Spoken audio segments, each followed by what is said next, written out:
A epopeia da construção desta nova capital que acabamos de inaugurar. 21 de abril de 1960. Inauguração de Brasília. Para os registros oficiais, o início da nova capital. Mas a verdade é que a cidade já tinha, inclusive, campeão no futebol. O Grêmio Esportivo Brasiliense venceu o primeiro Candangão em novembro de 1959.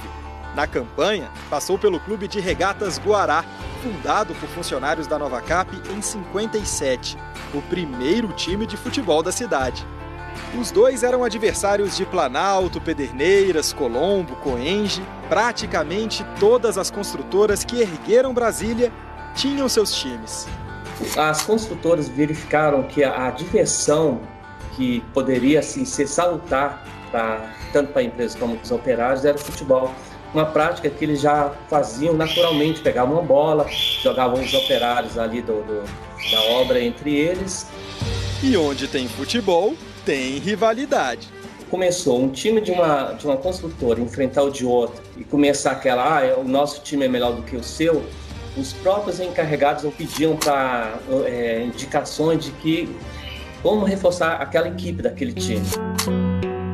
Um dos principais times da época nasceu dentro do Departamento de Força e Luz da Nova Cap, o DFL. O narrador Jorge Cury, da Rádio Nacional, criou o apelido que pegou, Defelê.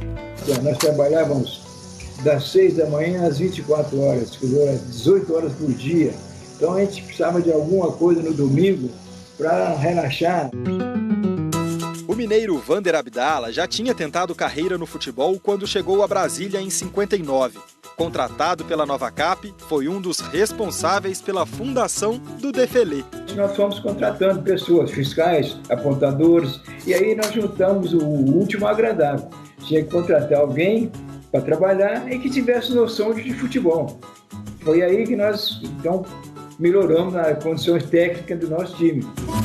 A estratégia deu muito certo e o Defelê foi tricampeão brasiliense entre 1960 e 62. Pouco depois, o time da construtora Rabelo tomou o protagonismo. Tetracampeão entre 1964 e 67. Foi o período das primeiras tentativas de profissionalização do futebol do DF.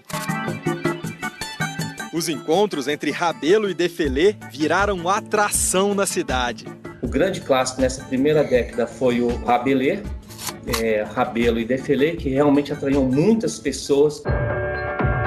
Amistosos contra grandes clubes do país também arrastavam multidões, principalmente depois que o Pelezão começou a receber jogos em 1965. Hoje o estádio nem existe mais, mas foi o primeiro de Brasília com estrutura. Vinha o Flamengo jogar contra o Defelê, contra o Rabelo, o Botafogo, o Fluminense, então o Vasco veio aqui várias vezes. Você vê Pelé, vê Garrincha, outros craques aqui.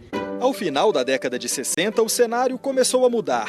O ritmo de obras na cidade diminuiu e muitas construtoras deixaram o Planalto Central. E essas empresas se extinguindo ou saindo de Brasília, esses clubes que eram ligados a essas empresas foram se extinguindo. Entra a outra fase, que são os clubes deixam de ser ligados às empresas e às construtoras e passam a representar as cidades, Gama, Taguatinga, Sobradinho e o próprio Brasília.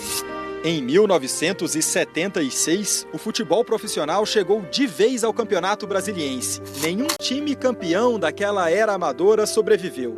Mas aqueles candangos que também construíram o futebol de Brasília estão marcados na história da cidade.